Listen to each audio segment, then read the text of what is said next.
Assalamualaikum warahmatullahi wabarakatuh. Salam sejahtera bagi kita semua. Salam, Om Swastiastu, Namo Buddhaya, Salam Kebijakan. Yang saya hormati Bapak Wakapolri, Bapak Irwasum, dan seluruh tim sus, rekan-rekan media. Baik, sore hari ini saya akan menyampaikan perkembangan terbaru terkait peristiwa tindak pidana yang terjadi di Duren 3. Dan ini juga merupakan komitmen kami dan juga menjadi penekanan Bapak Presiden untuk mengungkap kasus ini secara cepat, transparan, dan akuntabel. Dan tadi juga beliau perintahkan jangan ada yang ragu-ragu, jangan ada yang ditutup-tutupi, ungkap kebenaran apa adanya. Jangan sampai menurunkan kepercayaan masyarakat terhadap Polri. Jadi ini tentunya menjadi perintah dan amanat yang tentunya saat ini dan kemarin juga telah kita laksanakan.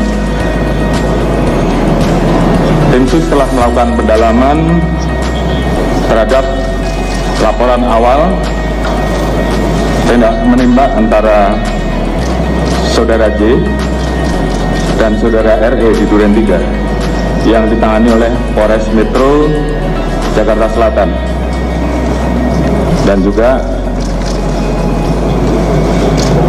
dilakukan pemeriksaan di Propam Polri dan juga Polda Metro, di mana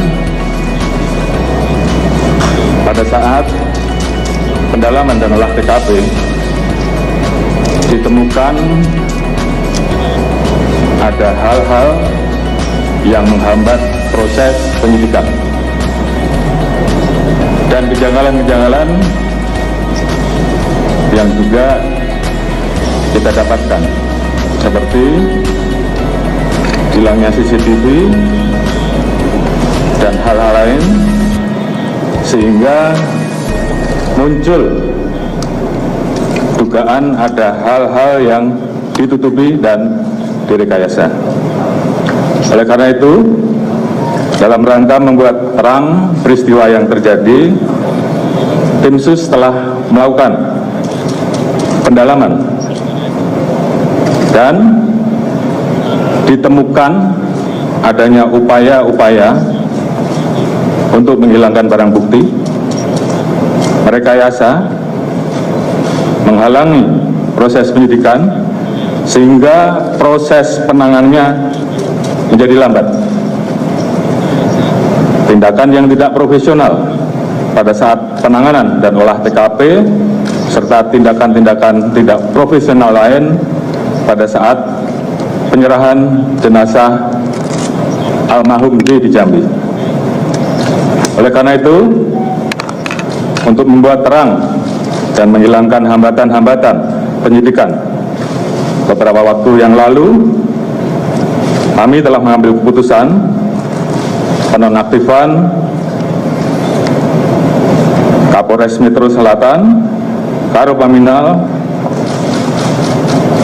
Kadif Propam Polri, Karoprovos. Kemudian tim sus juga telah melakukan pemeriksaan terhadap pelanggaran kode etik profesi Polri ataupun tindakan untuk merusak, menghilangkan barang bukti, mengaburkan, dan merekayasa dengan melakukan mutasi ke Yanma Polri, dan saat ini semuanya dilakukan pemeriksaan. Kemarin ada 25 personil yang kita periksa dan saat ini bertambah menjadi 31 personil. Kita juga telah melakukan penempatan khusus kepada 4 personil beberapa waktu yang lalu, dan saat ini bertambah menjadi 11 personil Polri, terdiri dari 1 bintang 2, 2 bintang 1, 2 kombes, 3 AKBP, 2 kompol, dan 1 AKP. Dan ini kemungkinan masih bisa bertambah. Selanjutnya, untuk menjaga transparansi dan akuntabilitas dalam penanganan kasus ini, kita telah melibatkan pihak-pihak eksternal seperti rekan-rekan di Komnas HAM yang saat ini masih terus bekerja, dan juga mitra kami di Kompolnas selaku pengawas kepolisian. Kami juga telah memberikan ruang seluas-luasnya kepada masyarakat, terutama keluarga korban, seperti beberapa waktu yang lalu, untuk kita berikan ruang otopsi ulang atau ekshumasi, dan juga melayani laporan polisi dari pihak korban. Dan tentunya ini adalah merupakan wujud transparansi yang kami lakukan. Alhamdulillah, saat ini tim sus telah mendapatkan titik terang dengan melakukan proses-proses penanganan dan pemeriksaan secara saintifik dengan melibatkan kedokteran forensik, olah TKP, dengan melibatkan tim puslapor untuk menguji balistik, mengetahui perkenaan alur dan tembakan, pendalaman terhadap CCTV dan handphone oleh puslapor, biometrik identification oleh Pusinafis, serta tindakan lain yang tentunya bersifat ilmiah. Dan juga kami menemukan persesuaian dalam pemeriksaan yang telah kita lakukan terhadap saksi-saksi yang berada di TKP, termasuk saksi-saksi lain yang terkait, juga saudara RE, saudara RR, saudara KM, saudara AR, dan saudara P, dan saudara FS. Ditemukan perkembangan baru bahwa tidak ditemukan, saya ulangi, tidak ditemukan fakta peristiwa tembak menembak seperti yang dilaporkan. Saya ulangi, tidak ditemukan fakta peristiwa tembak menembak seperti yang dilaporkan awal. Tim khusus menemukan bahwa peristiwa yang terjadi adalah peristiwa penembakan terhadap saudara J, yang mengakibatkan saudara J meninggal dunia,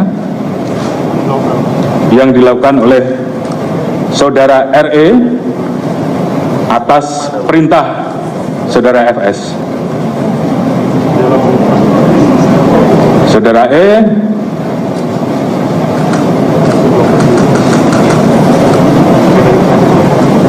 telah mengajukan GC, dan saat ini itu juga yang membuat peristiwa ini menjadi semakin terang. Kemudian, untuk membuat seolah-olah telah terjadi tembak-menembak,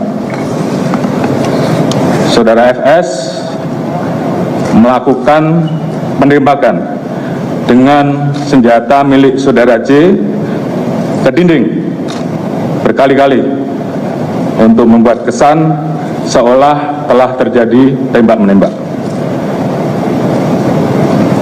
Terkait apakah saudara FS menyuruh ataupun terlibat langsung dalam penembakan, saat ini tim terus melakukan pendalaman terhadap saksi-saksi dan pihak-pihak yang terkait. Kemarin kita telah tetapkan 3 orang tersangka, yaitu saudara RE, saudara RR, dan saudara KM. Tadi pagi dilaksanakan gelar perkara, dan tim sus telah memutuskan untuk menetapkan Saudara FS sebagai tersangka. Bisa ulangi, tim sus telah menetapkan Saudara FS sebagai tersangka.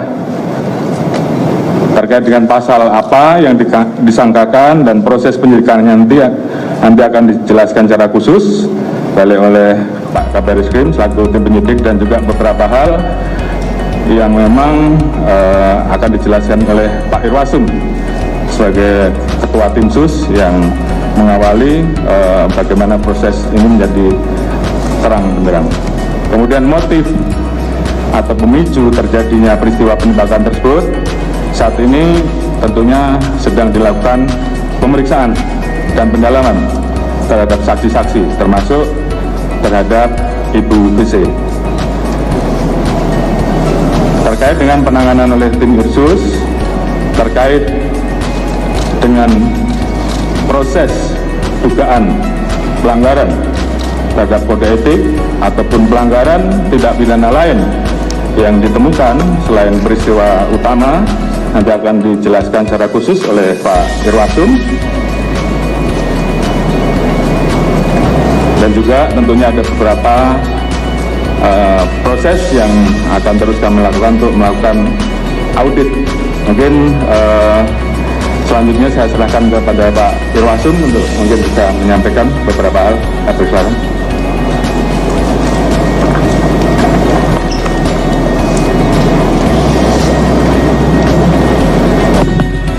Atas izin Bapak Kapolri dan Bapak Kapolri, kami menyampaikan perkembangan yang dilaksanakan tim sus khususnya dalam pelaksanaan operasi khusus. Bahwa tim sus ini dibentuk oleh Bapak Kapolri yang beranggota lengkap yang langsung sebagai penanggung jawab Bapak Kapolri dari Barreskrim Polri, Irwasum Polri, kemudian Mbak Intelkam, SSDM, Pusdokes, dan DITIK.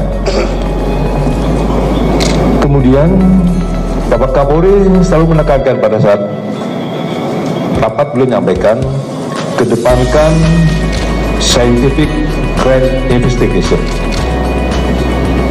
Saya memahami dan tim sus memahami kepada para media dan masyarakat selama 1 minggu pertama dibentuk, kami memahami seolah-olah tim sus tidak bergerak. Kami memahami itu karena apa yang diutarakan Bapak Kapolri tadi memang benar. Kami mengalami kesulitan karena pada saat pelaksanaan olah TKP awal pelaksanaan tidak profesional, kurang profesional, dan beberapa alat bukti pendukung sudah diambil. Selama 1 minggu kami bergerak mendalami, kemudian kami mendapatkan informasi intelijen dari Baintelkam Polri bahwa dijumpai ada beberapa personil yang diketahui mengambil CCTV dan yang lain-lainnya. Oleh karena itu, Itpasum membuat perintah gabungan dengan melibatkan di Propam Polri dan Barreskrim Polri telah melaksanakan pemeriksaan khusus kepada 56 personil Polri. Dari 56 personil Polri tersebut terdapat 31 personil Polri yang dari Bapak Kapolri sampaikan yang diduga patut juga melanggar kode etik profesional Polri atau KKEP. Kemudian yang melakukan pelanggaran, tadi Bapak Kapolri sudah menyampaikan 11 dilaksanakan penempatan khusus, yang 3 perwira tinggi ditempatkan di Mako Brimob Polri. Ada hal yang menonjol pada saat melaksanakan pemeriksaan khusus ini terhadap Barada RE yang bersangkutan pada saat dilaksanakan pemeriksaan mendalam ingin menyampaikan unek-unek.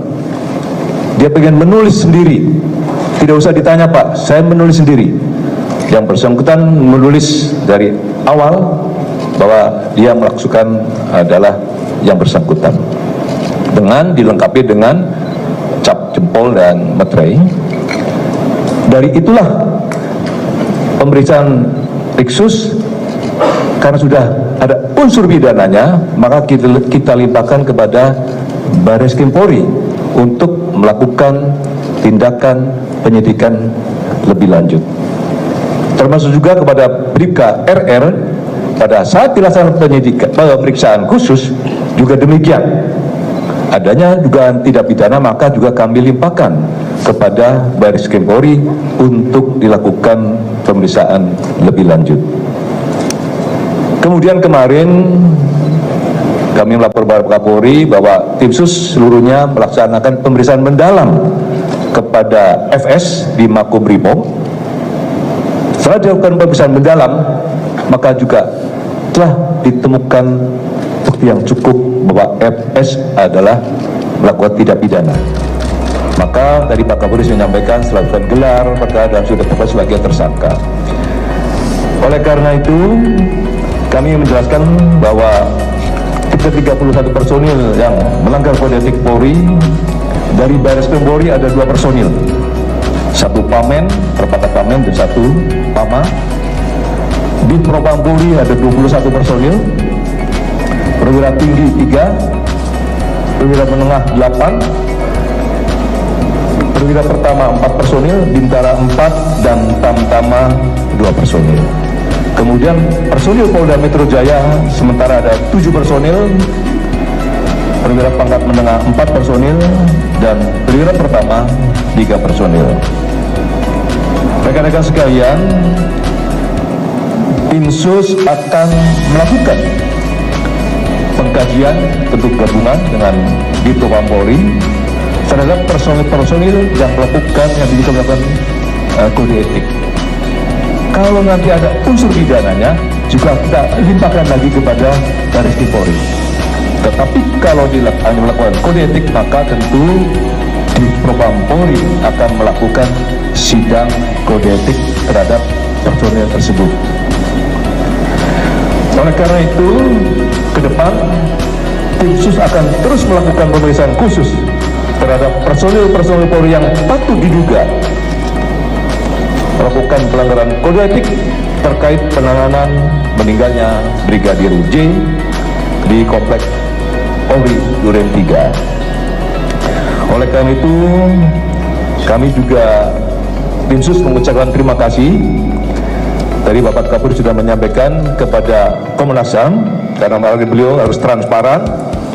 Kemudian juga tentu Kompolnas yang terus selalu memberikan pengawasan, pengawalan sehingga kasus ini terungkap. Kemudian juga tentunya kami mengucapkan terima kasih kepada seluruh masyarakat yang telah memberikan support dan dukungannya kepada tim sus walaupun menunggu, namun sudah ada ikhtiar dan sehingga terungkap. Termasuk juga tentu kepada seluruh anggota Polri yang saya cintai, karena memang banyak sekali WA yang masuk. Terima kasih kepada seluruh anggota. Saya kira itu Bapak Kapolri. Terima kasih. Assalamualaikum warahmatullahi wabarakatuh. Baik, terima kasih Pak Irwasum yang sudah menyampaikan beberapa poin penting terkait dengan kinerja tim sus yang dipimpin oleh beliau. Selanjutnya Pak Kabar Eskrim saya perintahkan untuk menyampaikan terkait pasal-pasal dan mungkin proses penyidikan yang saat ini sedang berjalan. Silakan. Terima kasih Bapak Kapolri, yang kami hormati Bapak Kapolri, Bapak Wakapolri, Ketua Tim Sus Penanganan Kasus Penembakan di Duren 3. Pada kesempatan ini rekan-rekan sekalian, awal pembentukan tim sus tugasnya adalah melakukan asistensi terhadap penanganan laporan kejadian yang diterima oleh Polres Jakarta Selatan.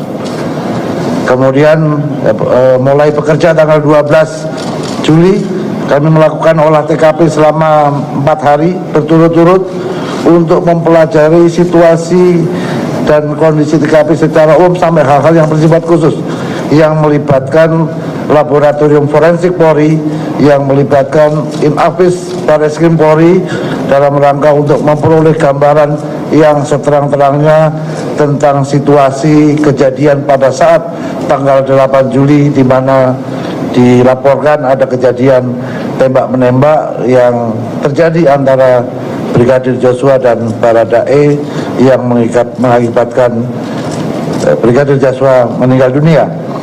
Kemudian kami melaksanakan analisa tim bekerjasama melaksanakan analisa terhadap hasil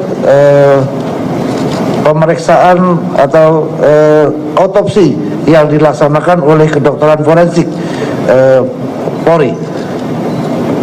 Kita cek hasil otopsinya seperti apa, perkenaan tembakannya seperti apa, ada atau tidak penganiayaan yang dilakukan, ada nggak luka lain selain luka tembak, sehingga kita bisa memperoleh gambaran dari TKP dan hasil analisa terhadap hasil otopsi yang sudah dilakukan.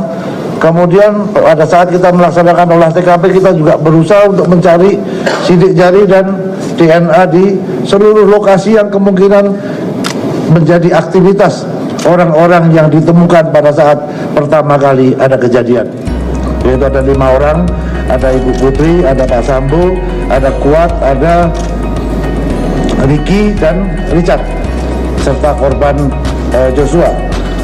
Sehingga ini dijadikan pijakan awal bagi tim sus untuk melakukan langkah-langkah penyidikan. Karena apa? Karena laporan daripada keluarga korban Joshua ini baru dilaporkan kepada Mabes Polri pada tanggal 18 Juli.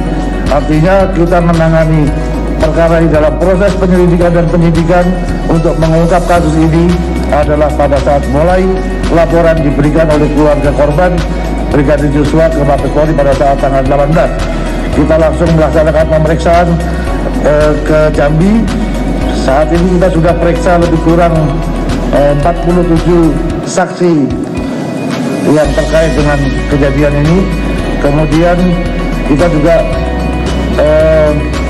memperoleh ya tadi Pak Irwasum sudah menyampaikan beberapa kendala yang ditemukan selama proses penyidikan dan penyelidikan yang dilakukan, dan syukur alhamdulillah dengan kegigihan daripada seluruh tim yang bekerja, karena mungkin melihat ancaman hukuman pasal 338 Yunto 5556 KUHP cukup tinggi, karena yang bersangkutan tidak merasa punya kepentingan sendiri. Oleh karena itu Barada ini membuat pengakuan yang disampaikan kepada penyidik setelah dilakukan pemeriksaan secara maraton, dan itu terjadi kepada tersangka-tersangka lainnya sampai bisa mengungkap tabir kejadian yang selama ini menjadi tanda tanya masyarakat. Apakah benar terjadi tembak-menembak atau ada kejadian lain yang disembunyikan dari laporan yang dilakukan. Selama proses penyidikan yang dilakukan, Barreskrim Polri telah menetapkan 4 orang tersangka. Yang pertama, Barada RE. Yang kedua, Bribka RR. Yang ketiga, tersangka KM. Yang terakhir, Irjen Pol FS. Dengan peran dan persangkaan masing-masing tersangka sebagai berikut. Barada RE telah melakukan penembakan terhadap korban. Tersangka RR turut membantu dan menyaksikan penembakan korban. KM turut membantu dan menyaksikan penembakan terhadap korban.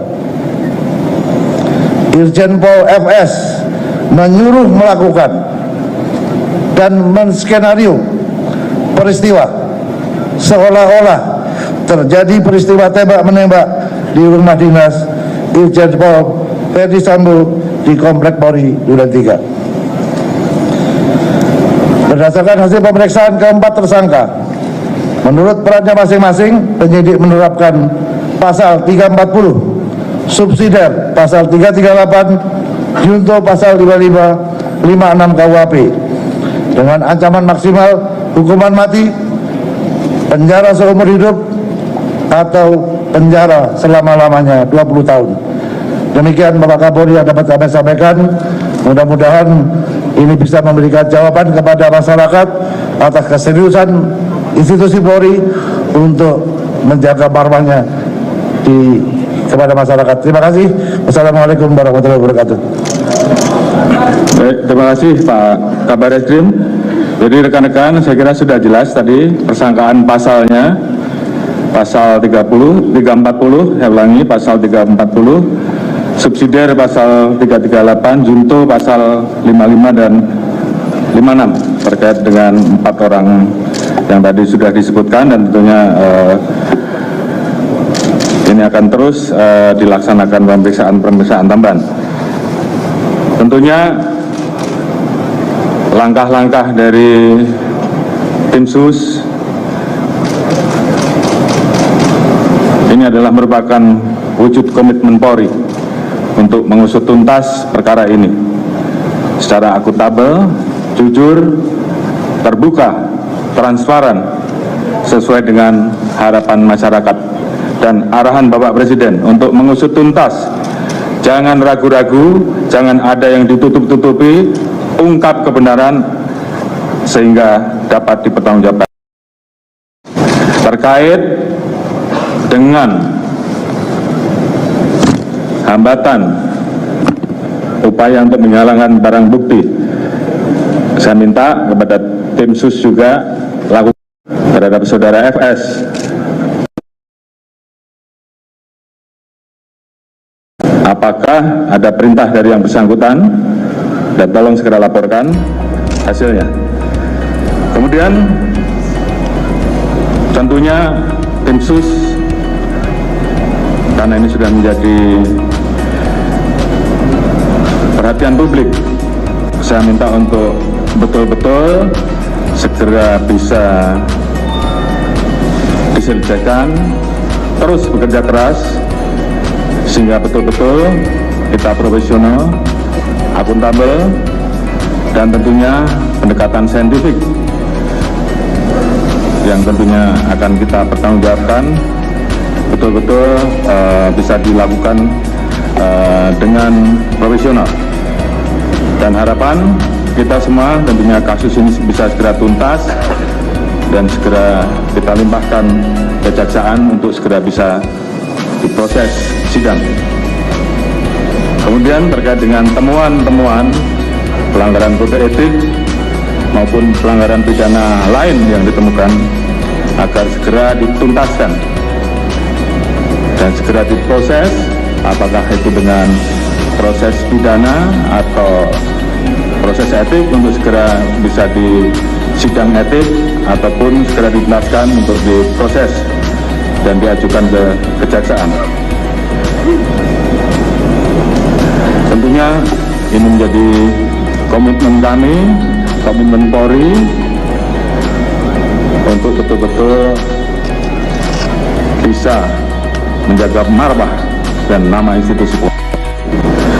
Tentunya terima kasih tadi disampaikan oleh Pak Irwasum, sekali lagi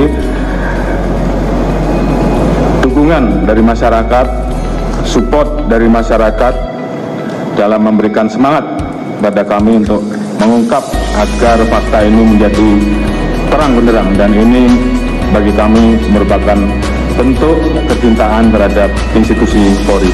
Mungkin itu yang bisa saya sampaikan. Terima kasih. Wassalamualaikum warahmatullahi wabarakatuh. Silakan. Pak, Ini dulu. satu yang paling menjadi sorotan Pak publik, yaitu mengenai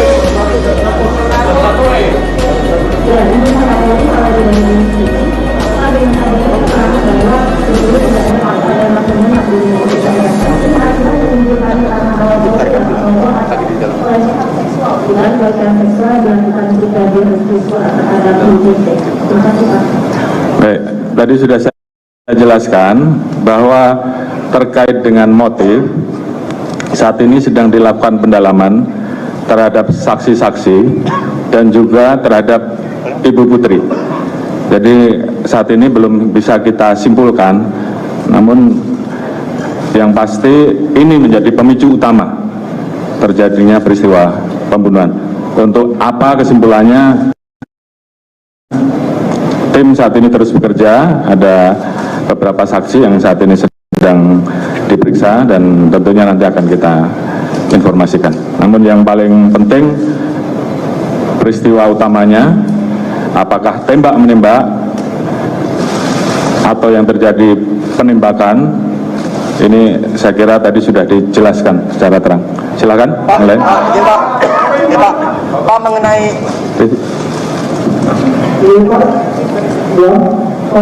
pertama itu Pak yang ditanyakan keterlibatan katanya ada penasehat Kapolri yang inisial MA itu yang menyusun skenario juga baik itu betul Pak. Dan yang kedua, apa sudah bisa dipastikan bahwa motifnya tidak ada tentang pelecehan seksual, karena itu mereka kan juga mungkin kekebalan sosial juga kan, juga mungkin dia perutnya pemberian izin satu kali karena di dalam awal katanya ini pelecehan seksual. Dan yang ketiga mungkin Pak, kenapa biasanya tidak menghadirkan seperti kasus-kasus lainnya Pak? Terima kasih Pak. Baik, jadi pertanyaan pertama tadi, kami sedang melakukan pendalaman, tim sedang bekerja. Tentunya apabila kita temukan, pasti kita proses. Terkait dengan motif, tadi sudah kita sampaikan bahwa pendalaman masih terus dilakukan, dan ini tentunya membutuhkan keterangan dari ahli-ahli di samping persesuaian saksi-saksi, sehingga tentunya ini menjadi bagian yang juga harus kami tuntaskan. Pak, ini Pak, ya Rama Pak dari Radio Sinta Pak, mengenai untuk soal etiknya Pak, ada 31 personil yang diduga melakukan pelanggaran etik dan ini jumlahnya cukup besar. Yang ingin diketahui apa sebenarnya motivasi dari mereka, rata-rata mereka, apakah mereka sadar bahwa apa yang mereka lakukan ini mempengaruhi, bisa mengganggu jalannya penyelidikan. Terima kasih Pak Kapolri.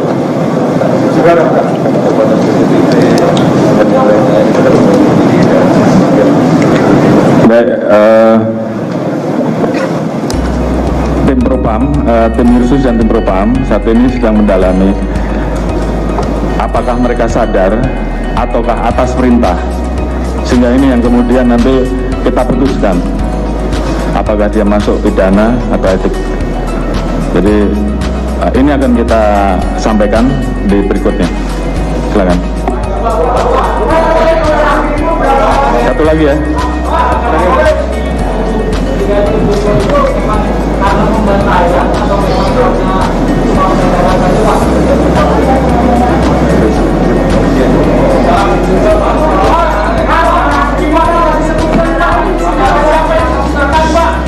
Sudah.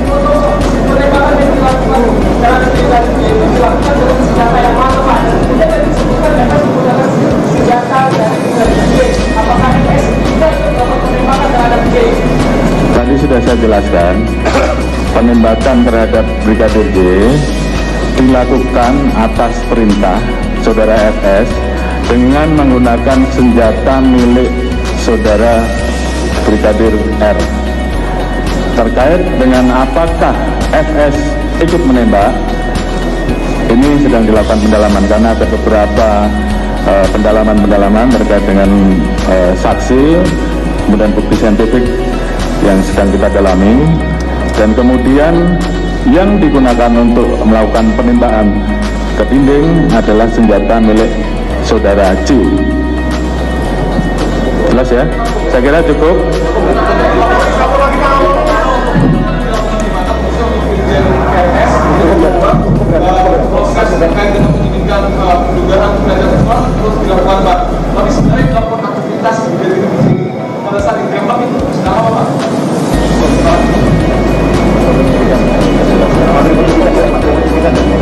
Baik, saya kira ini sifatnya sangat teknis dan menjadi materi bagian oleh penyidikan yang nanti akan dipertanggungjawabkan ke pengadilan ya. Jadi supaya semuanya nanti terang benderang pada saat proses di persidangan. Namun paling tidak secara garis besar apa yang menjadi pertanyaan publik selama ini tentunya sudah kita jawab. Terkait dengan posisi Irjen FS saat ini dipatsuskan di Rutan Brimob. Tentunya setelah penetapan tersangka akan ditahan dan nanti akan diputuskan oleh tim apakah ditahan di Rutan Brimob atau tempat yang lain. Nanti akan diputuskan setelah pemeriksaan beliau sebagai pemeriksaan FS sebagai tersangka.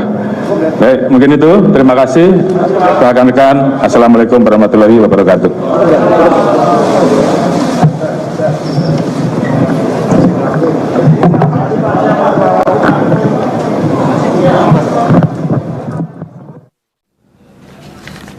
Ya, saudara, baru saja kita ikuti konferensi pers yang disampaikan langsung oleh Kapolri Jenderal Listio Sigit Prabowo di Gedung Rupatama Mabes Polri, maksud saya. Dan beberapa hal yang bisa